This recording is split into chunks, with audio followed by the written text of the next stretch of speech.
नमस्कार दोस्तों, मैं ज्योति आपका स्वागत करती हूं आपके अपने YouTube चैनल उत्साह में।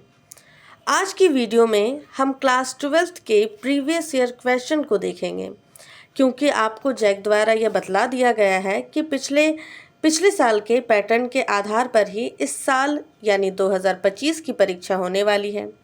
तो ज़रूरी है कि आप PYQ को देखकर सॉल्व कर जाएं। यहाँ आपके सामने 2024 के हिंदी इलेक्टिव के पेपर्स हैं। इसके बिंदु को समझते हुए हम पूरा पेपर देखते हैं। यहाँ पर है कि आपकी परीक्षा 3 घंटे 15 मिनट की है, पूर्णांक 80 है। 20 मार्क्स जो है वो इंटरनल एग्ज़ाम और अटेंडेंस के लिए दिए जाते हैं। यहाँ पर जो पहली बिंदु है उसमें यह है कि इस प्रश्न पुस्तिका में 2 भाग हैं, भाग ए और भाग बी। दूसरा पॉइंट है, भाग ए में 30 अंक के बहुविकल्पीय प्रश्न अर्थात MCQ क्वेश्चन रहेंगे और भाग बी में 50 अंक के विषयनिष्ठ यानी सब्जेक्टिव टाइप क्वेश्चन रहेंगे। ठीक है, उत्तर पुस्तिका में आपको उत्तर देना है। चलिए, चौथा पॉइंट हम देख लेते हैं कि भाग ए, इसमें 30 बहुविकल्पीय प्रश्न हैं। MCQ आपके 30 होंगे, जिसके चार विकल्प हैं और उसमें जो है जो सही उत्तर है उसको टिक करना है। ये प्रश्न 1 अंक का है, गलत उत्तर के लिए कोई अंक नहीं काटा जाएगा, नेगेटिव मार्किंग नहीं होगी। ठीक है, अब आगे देखते हैं। खंड ए, यानी यहाँ पे खंड ए जो है वो प्रश्न संख्या 31 से 38 अति लघु उत्तरीय प्रश्न है। किन्हीं 6 प्रश्नों के उत्तर दें। प्रत्येक प्रश्न 2 अंक का है, तो 2 मार्क्स के क्वेश्चंस होंगे। खंड ब में है कि 39 से 46 क्वेश्चन नंबर जो है वो किन्हीं 6 प्रश्नों के उत्तर देने होंगे और ये 3 मार्क्स के क्वेश्चन होंगे, जिसके उत्तर आपको 150 शब्दों में देना होगा। खंड सी में है कि 47 से 52 दीर्घ उत्तरीय प्रश्न है। किन्हीं 4 प्रश्नों के उत्तर आपको देने होंगे, जो कि 5 मार्क्स का जो है वो क्वेश्चन होगा। आपको उसके उत्तर 250 शब्दों में देने होंगे। परीक्षार्थी यथासंभव अपने शब्दों में ही उत्तर दें। ठीक है, कहीं बुक से गाइड से रट कर नहीं जाइएगा, अपने ही शब्दों में उत्तर देने का प्रयास कीजिएगा। ठीक है, ये पेज उतना इम्पोर्टेंट नहीं है, आगे देखते हैं। अब हम प्रश्नों पर देखते हैं और ये आपका भाग ए है, जिसमें 1 से 30 प्रश्न जो है वो आपके MCQ रहेंगे। जो पहला प्रश्न है वो आपके गद्यांश से है। जो पहला भाग आप देखते हैं वो गद्यांश से है। इसी गद्यांश से प्रश्न संख्या 1 से 4 जो है इसी गद्यांश से प्रश्न किए जाएंगे। इसके उत्तर आपको इसी गद्यांश से मिल जाएंगे। ठीक है, आप इसको पढ़ लीजिएगा, पढ़ेंगे और उसके बाद फिर उत्तर दीजिएगा। प्रश्न संख्या 1 जैसा है। ठीक है, आगे बढ़ते हैं। यहाँ पर दूसरा भी गद्यांश से है, तीसरा, चौथा।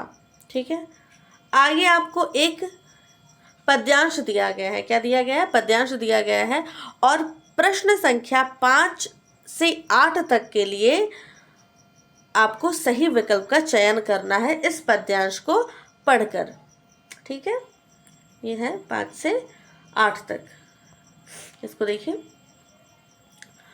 फिर अगला जो प्रश्न है 8 के बाद से जो प्रश्न है उसमें आप देखिएगा फीचर किस प्रकार की विधा मानी जाती है, रचनात्मकता को बढ़ावा कैसे दिया जाता है। ठीक है, तो ये कुछ प्रश्न जो है वो आपके अभिव्यक्ति और माध्यम भाग से है, जिसमें जनसंचार, संचार, पत्र लेखन, ये आप समाचार पत्र, ये सारा आप पढ़ते हैं। फिर ठीक है, ये भी है विज्ञापन, कंप्यूटर। ठीक है, अब आपका जो है पद्यांश एक आता है जो कि आपके ही पाठ से होगा। ठीक है, यहाँ पर आपको पद्यांश को ध्यानपूर्वक पढ़कर प्रश्न संख्या 16 से 19 तक के सही उत्तर देने हैं। जब आप इस पद्यांश को पढ़िएगा और आपने अगर किताब बहुत अच्छे से पढ़ी हो तो आपको तुरंत पता चल जाएगा कि ये जो है निराला जी की कविता से लिया गया है। ठीक है, देखा विवाह आमूल नवल, ठीक है, इसको पूरा पढ़ लीजिएगा और उससे ही जुड़े हुए प्रश्न जो है ये आपके सामने दिए हुए हैं, ठीक है। पंक्ति के रचनाकार कौन है आप ये कीजिएगा। ये पंक्ति वैसे जो है वो सरोज स्मृति से ली गई है, ठीक है, इससे ही जुड़ा हुआ ये प्रश्न है, ठीक है। देखिए, ठीक है, 19 तक। अब हाँ, उसके बाद फिर जो है ये अन्य प्रश्न है, ठीक है, आपके पाठ्यक्रम से ही सारे प्रश्न दिए गए हैं।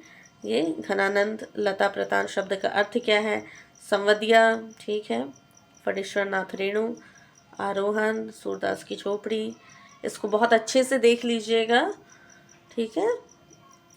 ये आपके 2025 वाले एग्ज़ाम में बहुत सहायता करने वाले। अब देखिए, ये भाग बी विषयनिष्ठ यानी सब्जेक्टिव क्वेश्चन जो है वो हम देखते हैं। यहाँ पर किन्हीं 6 प्रश्नों के उत्तर देने हैं। प्रश्न संख्या 31 से 33 तक के आपको उत्तर देने हैं, ठीक है। ये 2 मार्क्स के क्वेश्चन होंगे, 6 प्रश्नों के उत्तर देने हैं, ठीक है। यहाँ पर एक गद्यांश दिया हुआ है जिसको पढ़कर आपको उत्तर देने हैं। आगे जी का पूरा नाम, ये बहुत आसान प्रश्न है, जो बेसिक क्वेश्चंस जो है वो होंगे, ठीक है। 38, ठीक है, ये खंड ब है यानी लघुत्तरीय प्रश्न, 3 मार्क्स के क्वेश्चन होंगे, ओके। 150 शब्दों में आपको इसके उत्तर देने हैं। ये देखिए, क्षण के महत्व के बारे में है, हाँ, ठीक है। गांधी जी भैरव ने सूरदास की झोपड़ी क्यों जलाई, फूल केवल गंध ही नहीं देते दवा भी करते हैं, ये सारी चीज़, ठीक है। देवसेना, ठीक है। फिर आपका आता है सेक्शन सी यानी खंड सी, लॉन्ग क्वेश्चंस।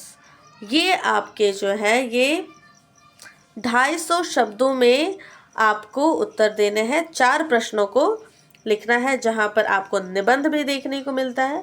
पिछले साल जो है 2024 में जो है झारखंड की संस्कृति पर निबंध आया था, ठीक है। यहाँ पर पत्र भी आता है आपका, यहाँ पर आप देखिए, यहाँ पे निबंध भी है और यहाँ पर जो है आपको पत्र भी लिखने को दिया गया है। जनसंचार पर भी प्रश्न है।